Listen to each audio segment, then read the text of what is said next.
Hello students, നിങ്ങൾ എല്ലാവരും exam ടെൻഷനിലും സ്ട്രെസ്സിലൊക്കെയാണെന്ന് അറിയാം. അപ്പോൾ ഒരു 5 മിനിറ്റ്സ് എടുത്ത് ഈ പ്രോബ്ലം ചെയ്ത് നോക്കി കഴിഞ്ഞാൽ നമുക്ക് പെട്ടെന്ന് മാർക്ക് സ്കോർ ചെയ്യാൻ പറ്റും. സോ ഫിസിക്സ് ചാപ്റ്റർ 4 പ്രോബ്ലമാണ് ഇവിടെ നമുക്ക് തന്നിരിക്കുന്നത്. അപ്പോൾ നമുക്കിതൊന്ന് സോൾവ് ചെയ്ത് നോക്കാം. An object is placed 8 cm away in focal length of a concave mirror of focal length 5 cm. Find out the position of image and magnification of the magnification. Find out whether the image is inverted.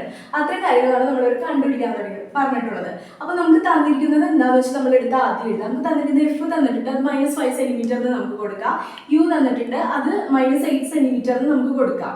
So നമുക്ക് നമ്മുടെ equation അനുസരിച്ച് u v by u plus v എന്ന equation നമ്മൾ പഠിച്ചിട്ടുണ്ട്. F equal to u v by u plus v. ആ equation നമ്മൾ ഓർത്തിരിക്കുക. ആ ഇക്വേഷനിൽ എഫ് ഈക്വൽ ടു 5 തന്നാലും 5 നമ്മൾ ഇട്ട് കൊടുത്തു is equal to u v. U എന്ന് പറയുന്നത് 8 cm ആണ്, വി നമുക്ക് അറിയില്ല. സോ വി എന്ന് നമ്മൾ ഇട്ട് കൊടുത്തു. By divide by -8 plus v എന്ന് നമ്മൾ ഇട്ട് കൊടുത്തു. ഇനി നല്ലത് ഇങ്ങോട്ട് എടുക്കാം. അപ്പോൾ -8 plus v equal to 8 v എന്ന് നമുക്ക് കിട്ടി. അതിന് നമ്മൾ മൈനസ് ഓഫ് എടുത്ത് ചെയ്യണം. അപ്പോൾ മൈനസ് ഓഫ് എടുത്ത് ചെയ്യുമ്പോൾ 5 × 8 14 ആണ്, അത് പ്ലസ് 14 ആവും. -5v ഈക്വൽ ടു 8v എന്ന് കിട്ടി. ഇനി 14 ഈക്വൽ ടു 3v എന്ന് നമുക്ക് കിട്ടി.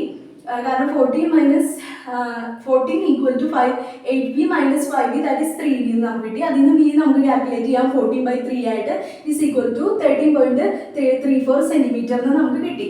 ഇനി നമ്മൾ ഈ ഇമേജിന്റെ ഫീച്ചറാണ് നമ്മൾ അറിഞ്ഞിരിക്കുന്നത്. ഫീച്ചേഴ്സ് ഓഫ് ഇമേജ് എന്ന് പറഞ്ഞാൽ ബിയോണ്ട് സി ആയിരിക്കും, സിയോക്ക് ബിയോണ്ട് ആയിരിക്കും, ബിഗ് ആയിരിക്കും, വലുതായിരിക്കും, റിയൽ ആയിട്ടാണ്. പിന്നെ ഇൻവേർട്ടഡ് ആയിട്ടുള്ള ഇമേജ് ആയിരിക്കും. കറക്റ്റ് ആയിട്ടുള്ള ഇമേജ് നമുക്ക് കിട്ടും.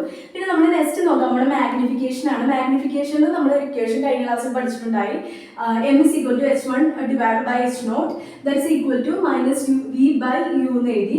അപ്പോൾ m equal to -v by u എന്ന് ഇട്ട് കൊടുക്കുമ്പോൾ is equal to ഈ കിട്ടിയ സംഖ്യ വിക്ക് കിട്ടിയ 13.34 എന്ന് പറഞ്ഞ ന്യൂമറൽ, 13.34 ഡിവൈഡഡ് ബൈ നമ്മുടെ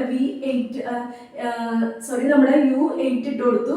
അപ്പോൾ നമുക്കിവിടെ ഇത് ചെയ്യുമ്പോൾ 16.7 കിട്ടും. അപ്പോൾ ഇതാണ് ആൻസർ എന്ന് പറഞ്ഞാൽ. അപ്പോൾ മാഗ്നിഫിക്കേഷൻ കണ്ടെത്തി നമ്മൾ എഫ് വെച്ചിട്ട് ചെയ്യുകയും ചെയ്തു. അപ്പോൾ ഈ പ്രോബ്ലത്തിൽ എന്തെങ്കിലും ഡൗട്ട് ഉണ്ടെങ്കിൽ ചോദിക്കാം. ഓക്കെ.